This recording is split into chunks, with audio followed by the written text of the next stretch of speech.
Olá pessoal, tudo bem? Espero que todos estejam bem. Tiveram uma semana aí para dar uma descansadinha. Agora a gente vai voltar com a matéria. Essa semana nós vamos finalmente terminar a unidade 3, a unidade sobre as plantas, tá? É o último tema que a gente vai ver essa semana. O último tema da unidade 3 é o tema 6.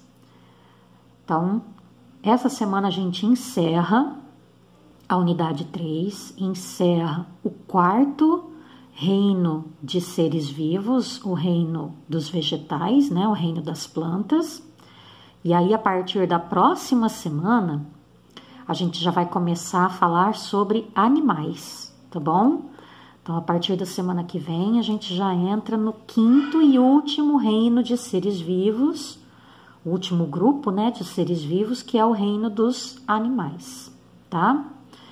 Bom, para a gente encerrar, então, sobre as plantas, ficou faltando a gente ver os 3 últimos órgãos das plantas angiospermas, né, que são aqueles 3 órgãos relacionados com a reprodução das angiospermas, tá? Que é a flor, o fruto e a semente. Nós vamos começar então pela flor, a flor e as suas partes, tá? A flor, primeiro para vocês entenderem que a flor é a estrutura que da planta da angiosperma, ela é exclusiva da angiosperma, daqueles 4 grupos de plantas que a gente aprendeu que existem, as briófitas, as pteridófitas, as gimnospermas e as angiospermas. A flor é exclusiva das angiospermas, tá bom? Então, somente o grupo das angiospermas produz a flor. A flor nada mais é do que o órgão responsável por iniciar o processo de reprodução sexuada das angiospermas, tá bom?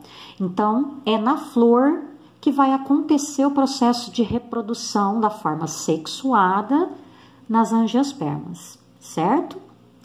A flor, ela apresenta, pessoal, muitas estruturas, muitas, tá?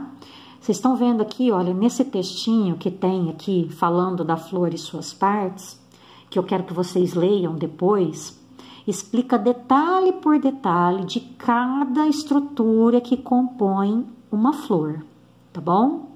É claro que nem todas as flores têm cada estruturinha que está escrita aqui, tá bom? Nem todas as flores têm, mas a maioria das flores apresentam essas estruturas que estão aqui, certo? Agora, as principais, que a gente pode dizer assim, as principais partes de uma flor, a gente considera como 4 principais partes, tá bom? Então, nós vamos chamar, olha, as principais partes de uma flor: o cálice, a corola, o androceu e o gineceu. São as 4 principais partes de uma flor, certo? Nós vamos tentar identificar agora quais são essas partes olhando aqui no desenho, tá? Então, vamos lá, nesse desenho aqui do livro. Vamos lá, então, olhando por essa flor aqui. Cálice.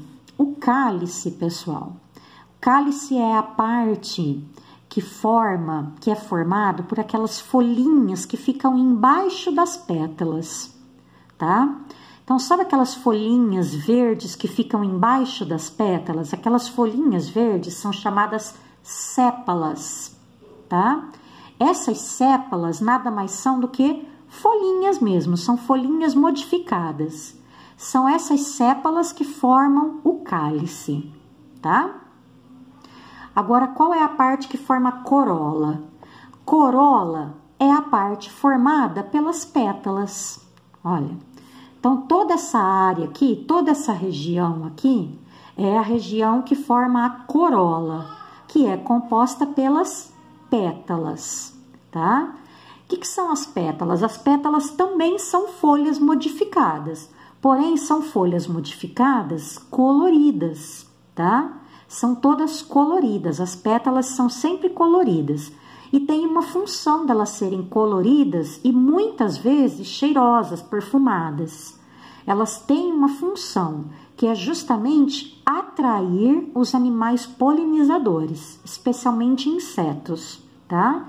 Mas também aves e até mesmo alguns mamíferos, né? Como o morcego, por exemplo, tá? Que ajuda também no processo de polinização, tá bom? Bom, então, as duas primeiras partes, então, que formam uma flor. A corola, formada pelas pétalas, e o cálice, formado pelas sépalas. Outras duas partes também são importantes. Agora, já aqui no meio das pétalas, olha. O gineceu, que é essa parte aqui no meinho da flor, essa parte verdinha, gineceu. Essa parte aqui, gineceu, é a parte feminina da flor, tá? Depois a gente vai ver mais detalhado nesse desenho aqui.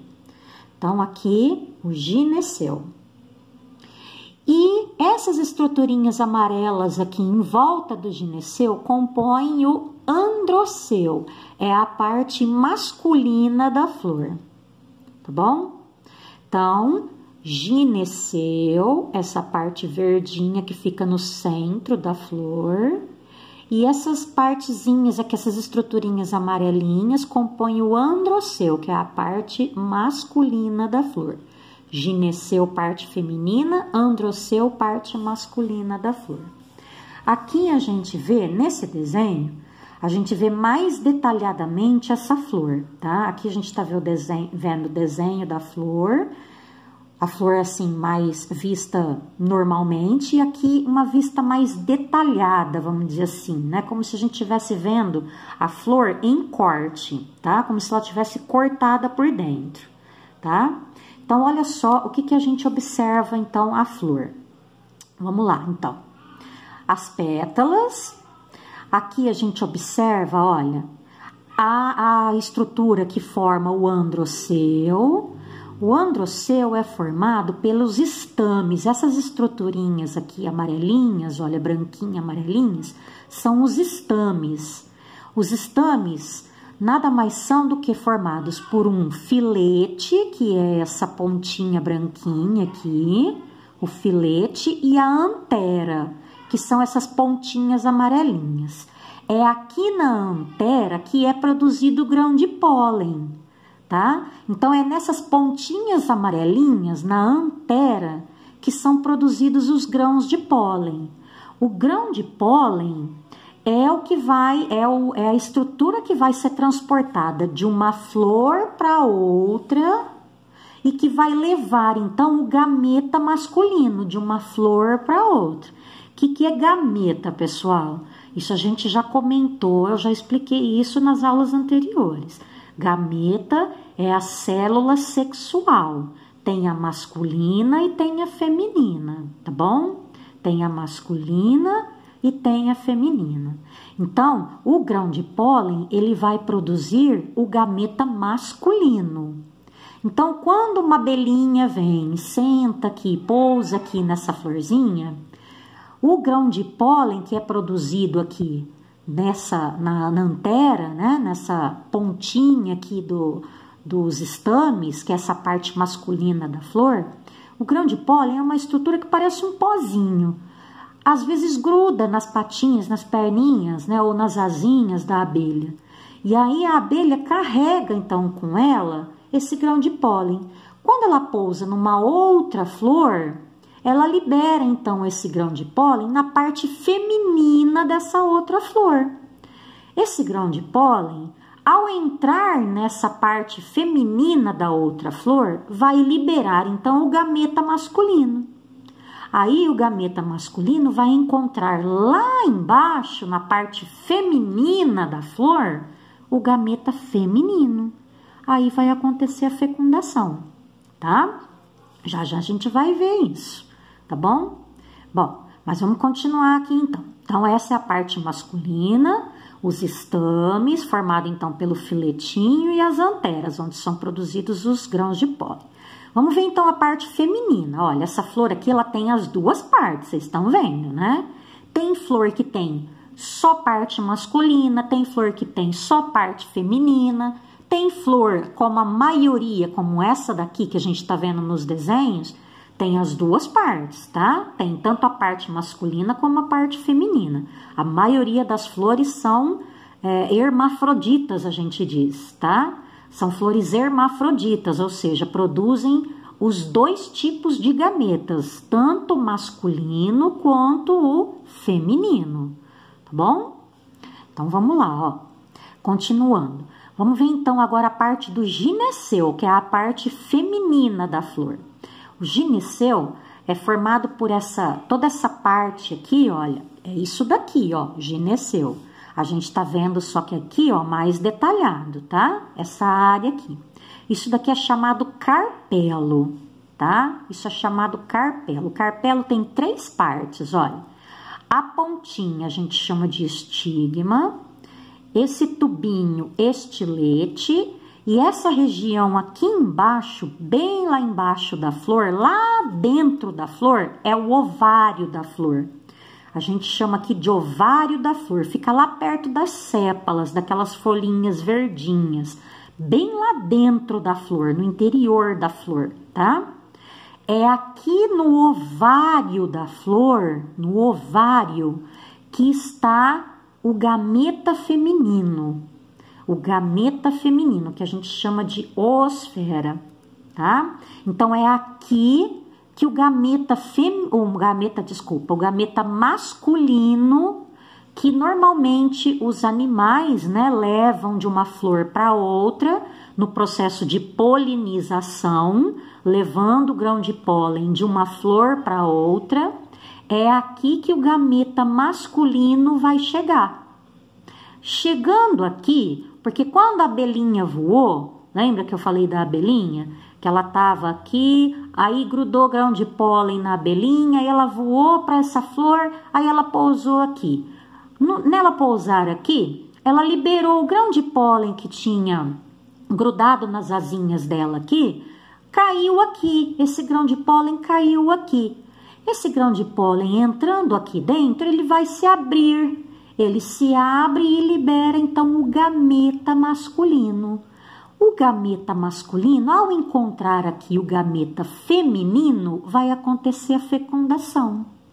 Pronto, vai se formar então um embriãozinho, que nada mais é do que a futura sementinha, tá? É um embriãozinho. O embriãozinho que vai começar a se desenvolver nessa área aqui, olha, no ovário da flor.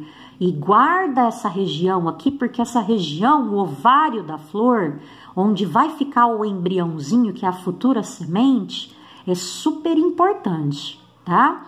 Porque a partir desse momento que aconteceu a fecundação, a flor já não tem mais, como é que eu posso dizer? A flor já não tem mais função nenhuma. É quando a flor começa a secar, murchar e desaparece. E aí só vai ficar isso daqui, ó. Só vai ficar o ovário da flor com o embriãozinho lá dentro, com a sementinha, futura sementinha lá dentro. E sabe o que isso daqui começa a se transformar? Sabe no que o ovário começa a se transformar, então? Nisso daqui. Que é a próxima estrutura que a gente vai ver. Começa a se transformar no fruto, tá? Então, o fruto nada mais é do que a transformação do ovário da flor, tá? Olha lá, até a definição aqui tá bem perfeita, olha. O fruto é um órgão exclusivo também, assim como a flor, tá? A flor também é um órgão exclusivo das angiospermas, o fruto também é um órgão exclusivo das angiospermas, formado principalmente pelo desenvolvimento do ovário da flor após a fecundação. Então, depois que aconteceu o encontro dos dois gametas, tanto masculino quanto feminino, aquele ovário da flor, ele vai começar a se transformar. Todo o restante da flor murcha, seca, desaparece, cai, tá? Não serve para mais nada, não tem mais serventia nenhuma. o que vai sobrar, né, o que vai restar ali, vai ser o ovário da flor, principalmente, na maior parte dos casos, tá? Na maioria dos casos dos frutos, o que vai restar vai ser o ovário da flor, tá bom? Que vai se desenvolver, então, no fruto. E ali dentro desse ovário, que tá o embriãozinho, que é resultado da fecundação, o embriãozinho nada vai ser, mais né, do que as sementinhas, tá?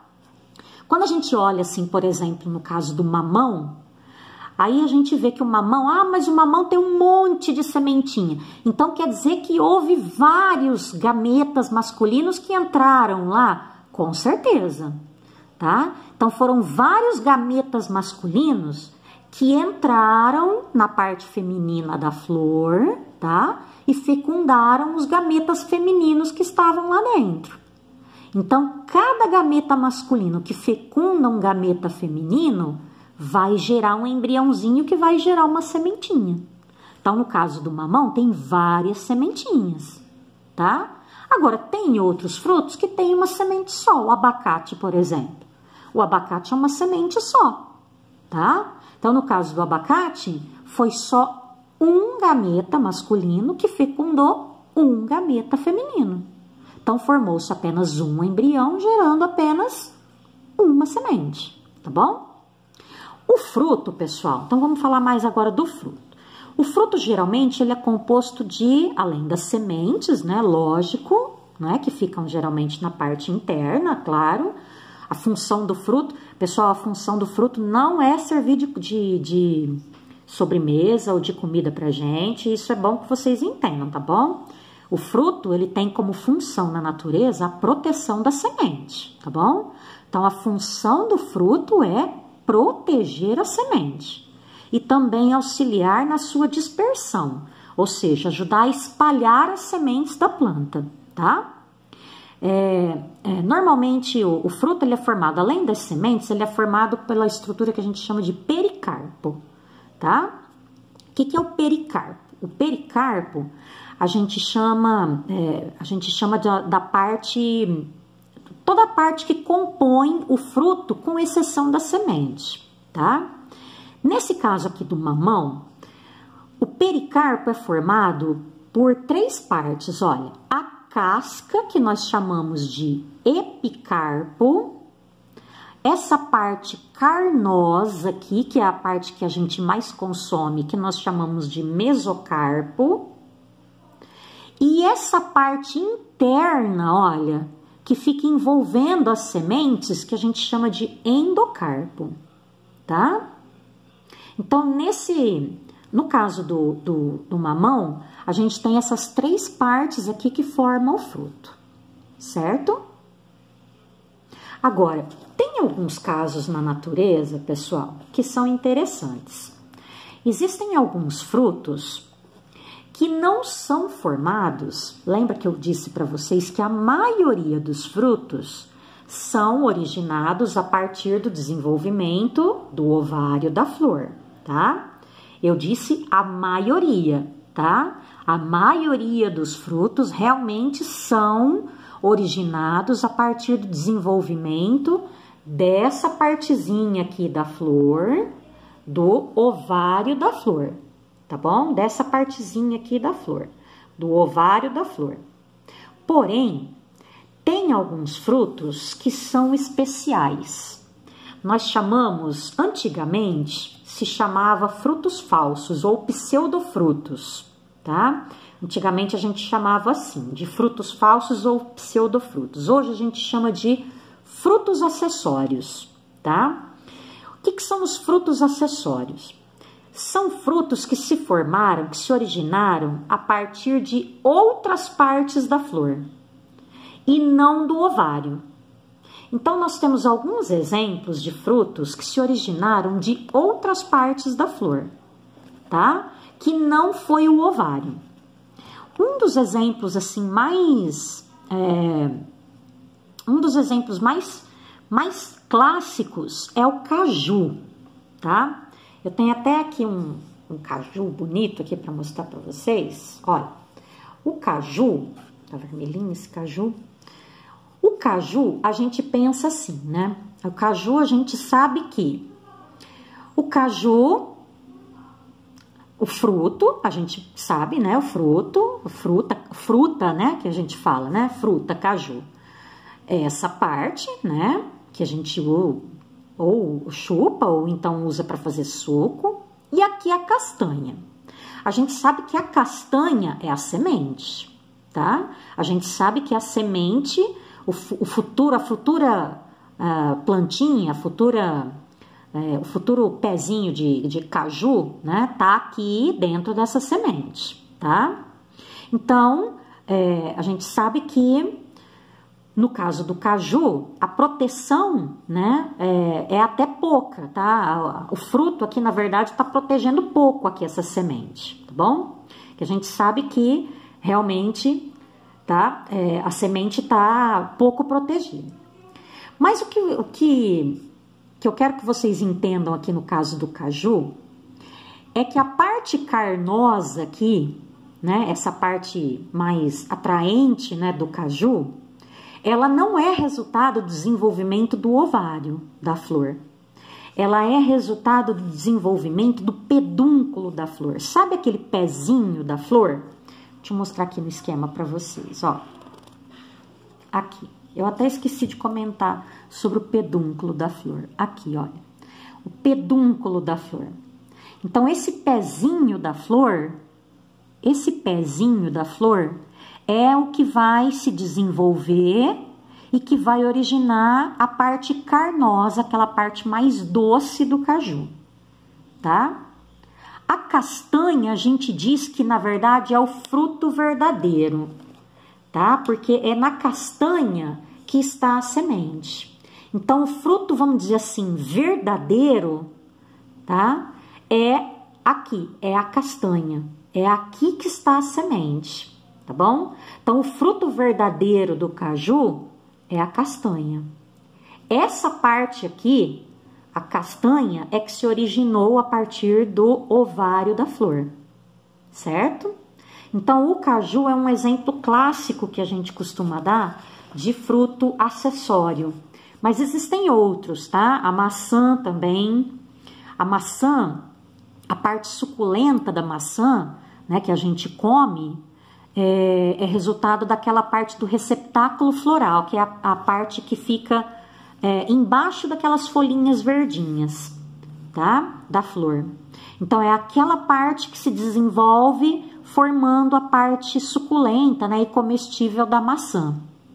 O que é o fruto verdadeiro da maçã? O fruto verdadeiro da maçã que se desenvolveu a partir do ovário da flor, da macieira, é só aquela parte mais dura, bem no meio da maçã, onde estão as sementes, tá? Que é geralmente aquela parte que a gente não come. Só aquela parte que é o fruto verdadeiro da maçã, tá bom? Da pera também é a mesma coisa, a pera a mesma coisa, tá? Então, esses são os frutos acessórios, que antigamente a gente chamava de pseudofrutos ou frutos falsos, tá? Mas são frutos da mesma maneira, são originados também a partir da flor, porém de outras partes da flor. Tudo bem? Próximo vídeo, nós vamos falar sobre a semente e a sua dispersão.